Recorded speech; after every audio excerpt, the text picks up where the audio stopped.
చక్కని సీతకి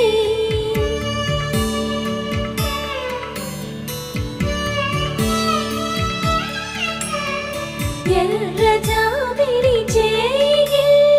రాముడేడని అడుగుతుంటే